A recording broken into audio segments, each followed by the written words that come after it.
avoid this as a subject, not necessarily, Rick, trying to make sure we're all focused on his investment deals in the Middle East instead. He's taking to Truth Social to continue to keep our attention on it. Why commit? Oh, I think he's very proud of the fact that somebody would give him a $400 million gift. I mean, like, if you assume your net value is based on what other people are willing to peg it to, that's pretty good reinforcement.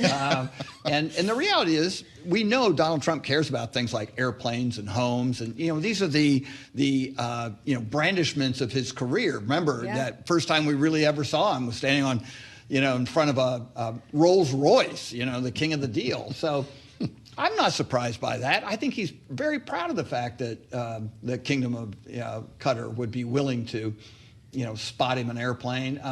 You can imagine the conversation. Oh, I have to fly on this dump, the 747 that's sometimes called, Air Force One.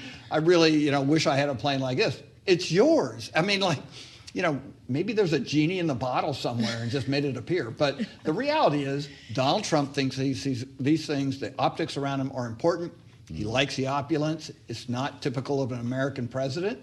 But he's not the typical American president, so well, sure. I think we can expect this. That's for sure. Well, to Kayleigh's point, we are hearing from Republicans, including the Senate Majority Leader, John Thune. Lots of issues associated with that offer, which I think need to be further talked about.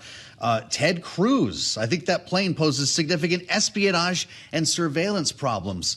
Adam, this goes beyond the gifting concerns and actually enters the national security space that you worked in. Are we having the right conversation? I think those senators are actually trying to get to what is the key issue here. I mean, take a step back. The United States should not be accepting major gifts from foreign countries of hundreds of millions of dollars for a plane for the president. It's just not only the conflict of interest rules, which are obvious, it's just the optics of being beholden to another country giving you a plane for your president is just, I mean, it's crazy.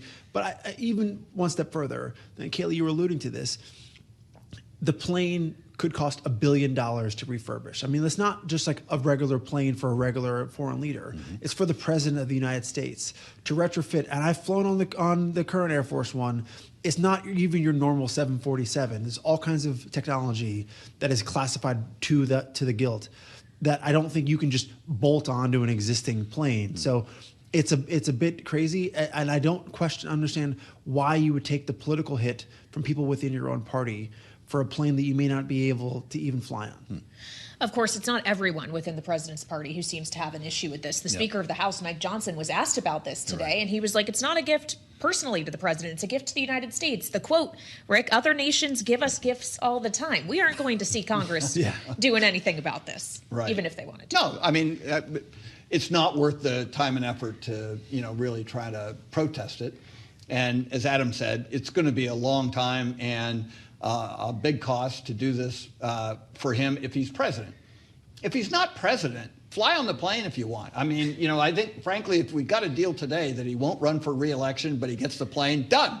He also constitutionally can't run for re-election. I know, but that doesn't matter. That's my point. I mean, like to Donald Trump, these things are all fungible. Yes, they are. As we learned in the Washington Post, they actually got a schematic of this airplane.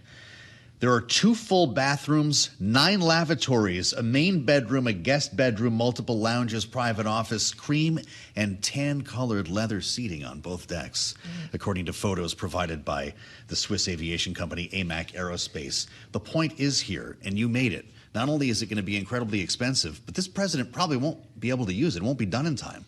So is this about something different? Is this about pressuring Boeing to cough up its 2 747s? Well, I mean, obviously it's not a great look for Boeing that the president's going around them to try to get a plane from somebody else. Yeah. But I think this is just, if you think about the other countries in the region who are going to be looking at, well, Qatar gave them a $400 million plane. Like, do I add up? How do I try to exert my own sense of importance in the relationship if they're giving the president a gift?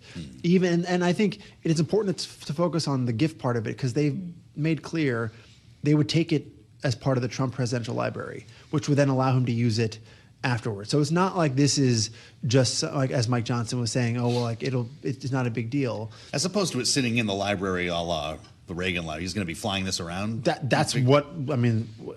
Again, we'll see what the devil's in the details, and I think, like with all these other deals in the region, the proof is actually on delivery. The proof is actually do they actually put money into these certain companies? Are there actual hard assets that are transferred? Right now, it's a lot of smoke and mirrors. Well, what we do know, and Boeing